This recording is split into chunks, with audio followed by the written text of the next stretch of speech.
Hello and welcome to National Focus. I am Julian Morris. In the headlines, Prime Minister the Honorable Roosevelt Skerrit explains decision to expand runway at Douglas Charles Airport. Preparations underway for hosting of 50th edition of the Girodel Eggleston Flower Show. And 22-year-old tops Lap Lane Village Council elections. The details of the headline stories and more when we return. I love the freedom when I'm out there. Simply put, the worries from shore. None of that out there. And it's my daily bread. I learned it from my dad. My dad is one of the senior guys here who catch the biggest fish around here. And he's top with the red snappers. It's a family thing. I'm the only one fishing right now in the family. Just keeping it going. I enjoy bringing them up, man. Sometimes you have a yellowfin tuna, 400 pounds. Man, let me tell you, that's just a joy out there. I enjoy going out there and just holding the big fish. I don't lift weights, I lift fish. The morning of my fishing trip, I would get up, make a little spiced tea. Then I come down here. I have my GPS, which most fishermen are supposed to have that. Normally I prepare the day before, because whenever you go out there, you must have ice. Ice is a must for preservation of the fish. So I always make sure I have everything the day before. My fish represents me, and I bring good quality fish ashore simply because the restaurants themselves, they have to show a quality product. Tourism and agriculture go hand in hand, that's what I think. We're all connected. It's like a big machine, and I'm just so proud to be a part of it. My name is Brandon Carlisle, and tourism is my business.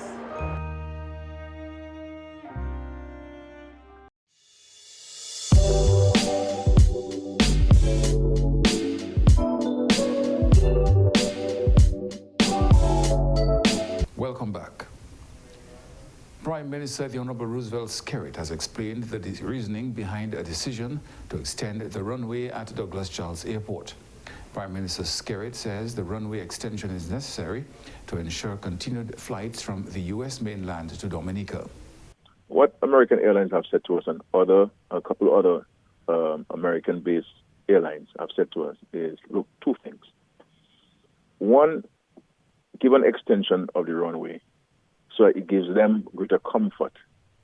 You understand? If with landing, not to take off, but with landing.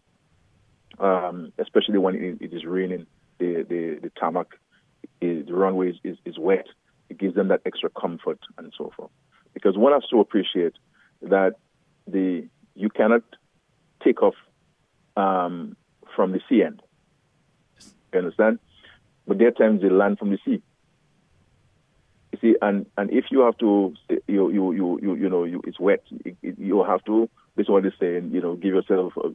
You cannot stop as if it was dry when it's dry. If you're driving the road, you're driving on the road to Darrell. The same thing, right? Yes. When the road is wet, you're more cautious than when it's dry, because you can skid and you can swerve off the road. And then we have to groove the runway. You understand? Yes. To allow for more traction, especially when the runway is wet. Prime Minister Skerrit says the decision to extend the runway was not an easy one, given the significant investments in the construction of an international airport. I spent some time determining in my mind whether I should go ahead and spend the money, knowing that we're going to be building the international airport. You understand? But in my discussions with people who advise us on this, I felt that I was convinced, but originally I wasn't convinced that I should spend the money on this. But eventually I was convinced that we should go the route in order to sustain the existing flights. Because what you do not want, Darrell, is to lose those flights and lose the opportunity for additional airlines coming in with this airport, so that if I have American coming 7 days a week, and if I am able to get JetBlue to come 3 days a week, and I can take them up to the construction of the airport, what do you think is going to happen? Prime Minister Skerrit says that extending the runway diminishes the possibility of airlines scaling back their services to Dominica. And that's not good for the tourism industry. That's not good for the economy. That's not good for all the people who've invested in hotels and new taxis, new vehicles, and restaurants are opening up, and tour guides are putting their business in place. It's not good for the small businesses. It's not good for agriculture. It's not good for the fishermen. So this is really an investment in ensuring that we secure the investment that we made, the business that we get in, and maintain that confidence in the airlines. Because there's one airline that we're speaking to that they've been asking us, look, give us a schedule for the implementation of the extension of the runway. Because it appears that they're keen, but they want to get that schedule. When would it be start? When will it start? When will it be completed? The extension of the runway at Douglas Charles Airport will allow for greater safety in landing during times of heavy rainfall. It will also provide for the possibility of larger aircraft being able to land at Douglas Charles. Work, however, continues on the construction of the international airport.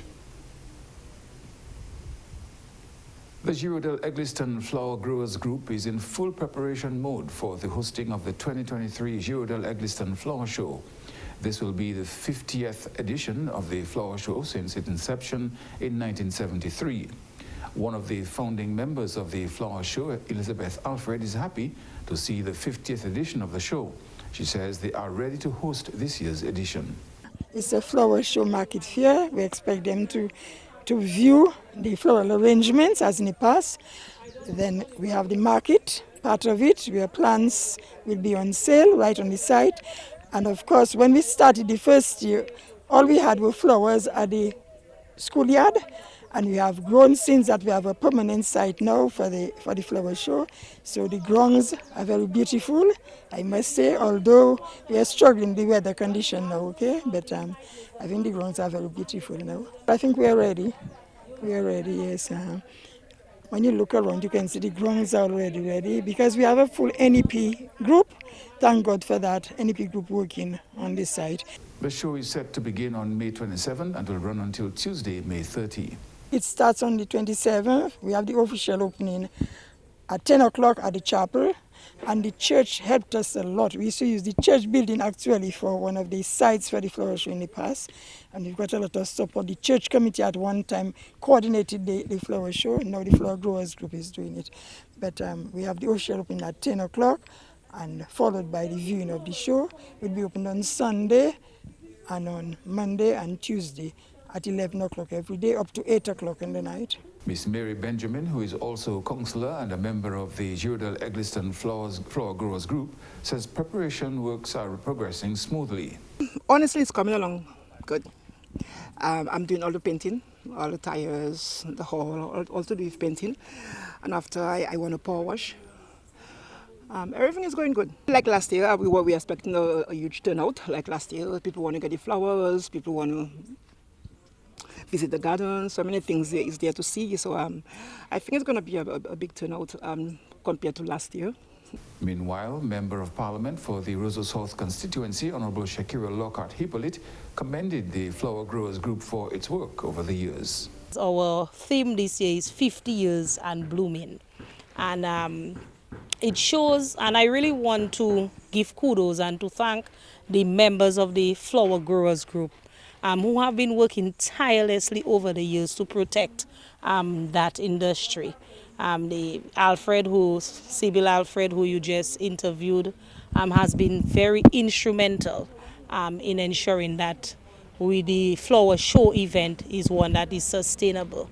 And so this year we are well on our way to hosting the flower show event, which is carried from the 27th to the 30th of May. Honourable Lockhart Hippolyte encouraged the patrons to come out and support the event.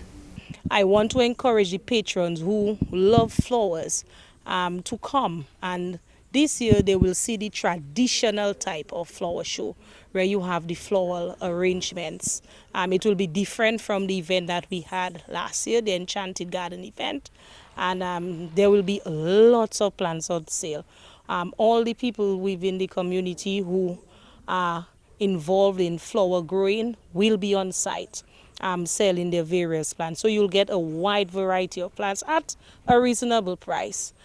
In regards to the site itself, I think that the NEP together with the Flower Growers Group has done a remarkable job in maintaining this site. It's several acres, and it's no easy task to maintain such a site. And so they have done a wonderful job. The flowers look really lovely. People can come here and take pictures and these pictures can spread far and wide. 22-year-old Rionda Spence Thomas has topped the polls of the La Plaine Village Council election with a total of 153 votes. 199 residents of La Plaine turned out to vote at the Village Council election on May 17.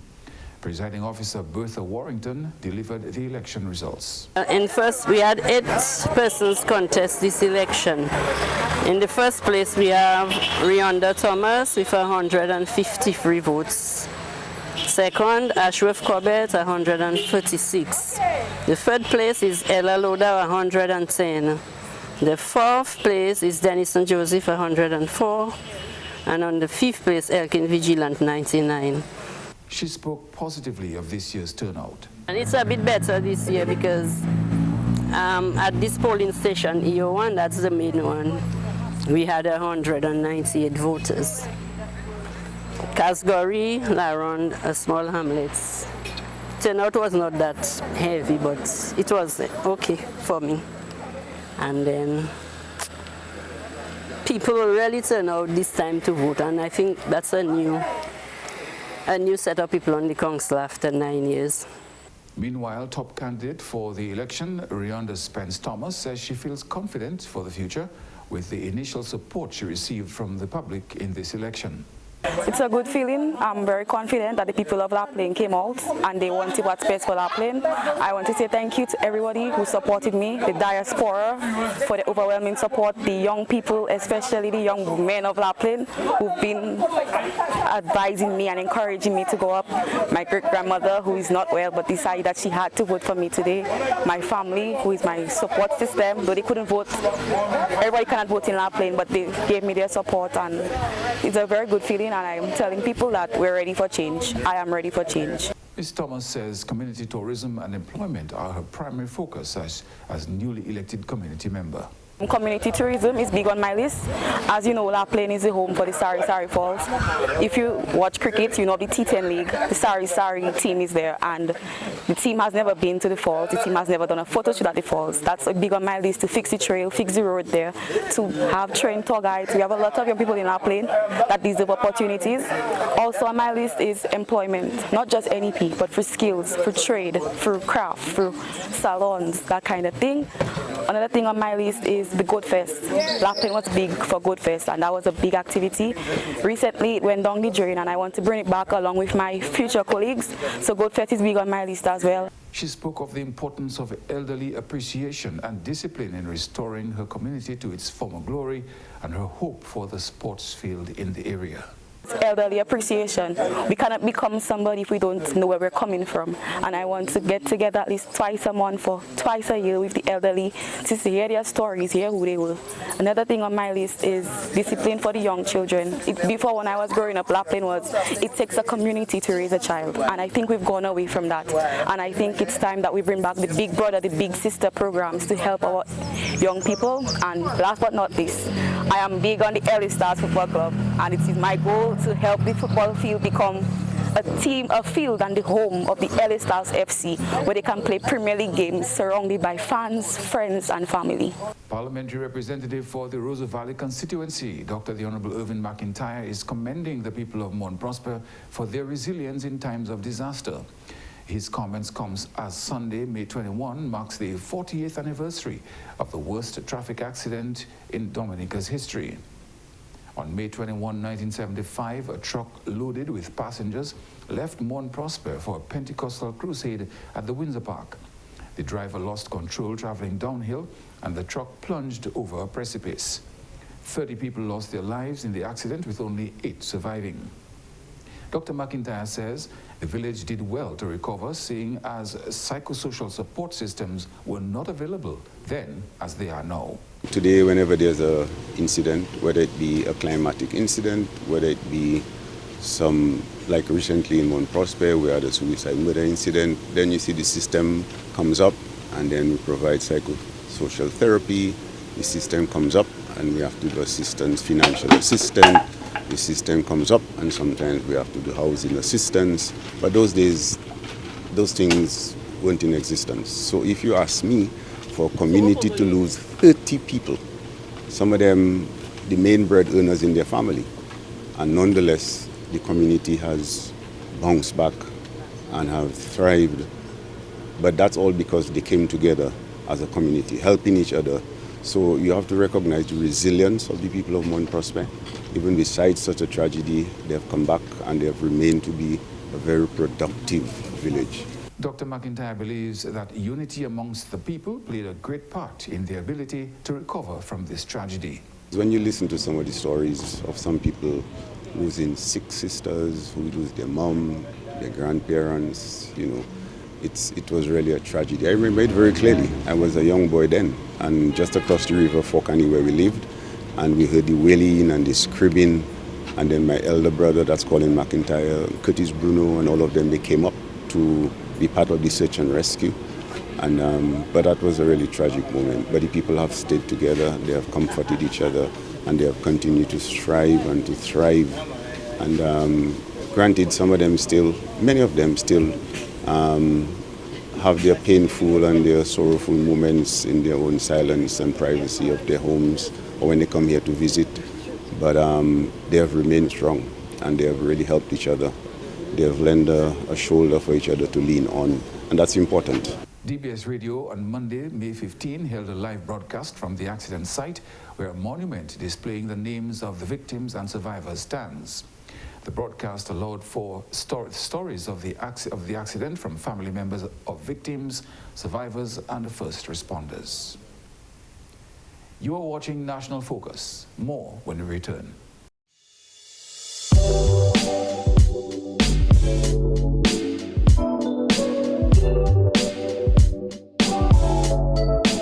Welcome back. CEO of the International Airport Development Company, Mr. Samuel Johnson, says plans for the construction of the airport continues to unfold as major preparatory work of the site are ongoing. Government has been working closely with the contractors to ensure the airport is built to suit international standards.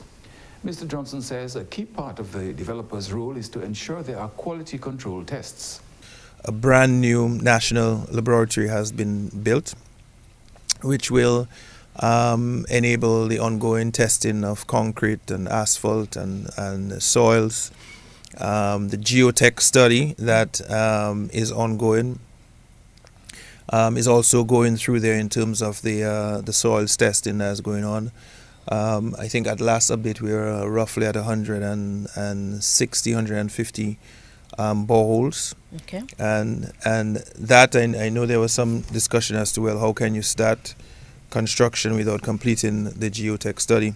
The airport site expands over 500 acres. Mr. Johnson says, however, certain areas had to be prioritized for testing. You will appreciate that the key areas in the construction process would be the development of the platform for the airstrip, the runway strip, and the terminal and the facilities.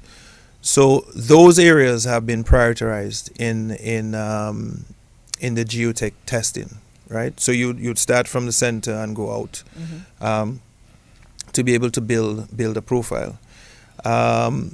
With the roughly 160 that have been completed, we, according to FAA guidelines, working with a 60 meter by 60 meter grid. Okay.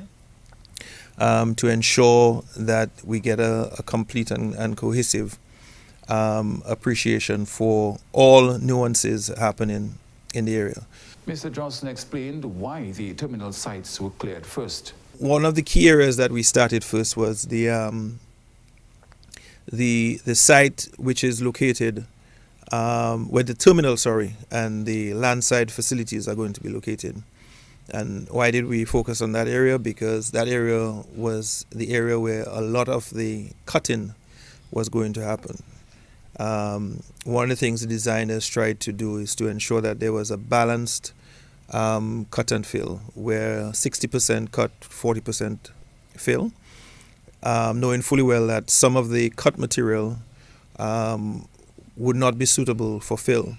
So we very quickly had to ascertain the quality of the majority of the cut material to do tests and to determine what treatments or what additives or what different methodologies could be used. Tests were also conducted to examine the load-bearing capacity of the site. In the development of the platform, the geotech study wanted to ensure that going beneath 6 to 8 meters beneath the finished level, we had a good appreciation for the material and the level of compaction and the load-bearing capacity of the area was properly understood. The China Railway No. 5 Engineering Group Company Limited, or CR5, was awarded the contract for the International Airport project. The Eastern Caribbean Central Bank has expressed optimism about the future viability of Social Security. Country economist for Dominica at the ECCB, Peter Abraham, spoke on the issue during the ECCB's recent country outreach mission as part of its 40th anniversary activities. The bank has set itself an ambitious target of realizing the doubling of Dominica's GDP over the next 10 years. The governor of the ECCB said recently that while global economic growth had slowed down from 3.4 to 2.8%, Dominica was projected to record growth this year and next year in the areas of tourism, agriculture, and public infrastructure. Mr. Abraham noted Dominica has taken credit union reform in the right direction. The government of Dominica and the Dominican people embrace the changes to Social Security early, and that for us is a good thing. As you can see here, if nothing changes, the reserves will not be depleted until 2057. Before then, you expect more changes to the Social Security. However, as it stands now, it is in a strong place to serve the people of Dominica. Mr. Abraham says doubling Dominica's GDP in 10 years will require some key actions, including investment in the productive sectors. Agriculture, feeding ourselves, feeding the region. Tourism, how can we get more tourists coming to the country? Cruise ships, stayovers. We see hotels are building, that is what we need, more investment. Manufacturing, I was speaking a bit earlier about how you get the cost of energy down and what that can do for your manufacturing sector. And digitalization, the world is moving to it. We have to get on the train, we have to digitalize. It shouldn't be that you want to get a driver's license and you have to physically go in to pay inland revenue to get such a service. These things should be digitalized, government going online to improve business, and that is what we want to see going forward. He made reference to the fact that resilience has become synonymous with Dominica. Resilience is a Dominican second name. Dominica is probably one of the most resilient people in the region. After every 2 years, there was a shock, a hurricane, storm, COVID, building resilience in all our infrastructure. And we're seeing that. The new hospital, we're seeing the Marigot Hospital being completed last year, and we're seeing more investment in resilient infrastructure, which is going to require going forward. Resolving difficulties in regional and international airlift is also an issue which Mr. Abraham believes must be addressed. We know the issues plague, we know what's happening in terms of the interregional travel and the costs and the frequency of interregional travel having, with LEA not operating as it used to be. How can we fix that? That has impact for us for tourism, not only bringing person, but has impact for bringing goods and services. So we want to be able to produce the goods, but you have to be able to export it in order to make revenue. Investing in the orange economy is another necessary key action if the region is to see the expected economic transformation. In the creative economy, this economy is, is a very big economy, and we think we in the Caribbean, we have a culture. We need to export our culture. Persons love our culture, but especially this economy targets the youth. And that is how we find that you can find ways to reduce youth unemployment, because this is where a lot of youths want to go into. Gone are the days that everyone wants to be a doctor or lawyer. Persons are becoming artisans. And this is something that we need to encourage, because it can definitely help to spur the economy of Dominica. He also focused on the importance of CBI funds and how to maintain prudent management of those funds. We know what that program has done for Dominica. After the hurricane, the rebuilding, we need to protect it. Yes, protect it, but also utilize the funds coming from CBI for productive sectors. How can we use the funds to build things that in the event that CBI slows down in the future, that we have long-lasting infrastructure that will help to generate wealth going forward? The Climate Resilience Execution Agency for Dominica, CREED, in collaboration with the Ministry of Public Works, Public Utilities and the Digital Economy, has hosted a series of workshops on May 17 for the development of a gender-responsive and socially inclusive road safety awareness communication strategy. The project, funded by the Caribbean Development Bank and the United Kingdom Caribbean Partnership and led by consultant Fred Engineering, is designed to raise public awareness through the production of materials that reflects Dominica's current road safety situation. Minister for Public Works, Public Utilities and the Digital Economy, Honorable Fidel Grant, has declared the number of road-related accidents as unacceptable and says government is committed to resolving the issue. As we all know, road accidents are a significant cause of injury and death around the world, and Dominica is no exception. The safety and well-being of our citizens is of paramount importance for this administration, as we recognize that road safety is a major issue that affects the lives of our citizens. Over the past 10 years, Dominica has recorded over 100 deaths due to road traffic collisions. This is an average of 10 lives lost per year. The number of accidents, injuries, and fatalities on our roads is simply unacceptable. And we are committed as a government to take decisive action to address this issue. Communications specialist of Fred Engineering, Mrs. Anne Haywood George, pledged to leave no one behind in developing an inclusive strategy that is representative of all road users. We will leave no one behind. At the crux of this consultancy is being gender responsive and socially inclusive. We welcome the inputs of all stakeholders, people with disabilities, the elderly, women, youth, children, bus drivers, civil society, public sector stakeholders, private sector stakeholders, community, organization, and interest groups. All of you will play an instrumental role in guiding the implementation process because all of you are critical road safety stakeholders, and this is why we are here today. Chief Executive Officer of CREED, Francine Barron, says the feedback received from the various stakeholders will help strengthen Dominica's policies as regards road safety in the country. We are grateful for the work that the consultants are doing with us on this. They are doing research and engaging a wide range of stakeholders in discussions so that they can develop the data and receive feedback that can help inform decisions that we take, policy decisions, and the strengthening of our laws and policies to improve our record of road safety in Dominica and ensure better protection for ourselves, our families, and all road users. The consultants will share further with you on what they're doing, but I hope that you will take the opportunity to share your own perspectives, your recommendations, and observations, so that what is produced at the end of this project is something that is practical, it's fit for purpose, and that will make a positive difference for Dominica. The project will enhance Dominicans' consciousness of how behavior on the roads can negatively impact themselves and others. Ms. Barron says citizens are obligated to use roads in a responsible manner. And that's all for this edition of National Focus. Be sure to follow GIS Dominica on Facebook, YouTube, and on Twitter. You can also drop us an email at gis@dominica.gov.dm. From all of us here on the GIS News Production team, I am Julian Morris. Thanks for watching.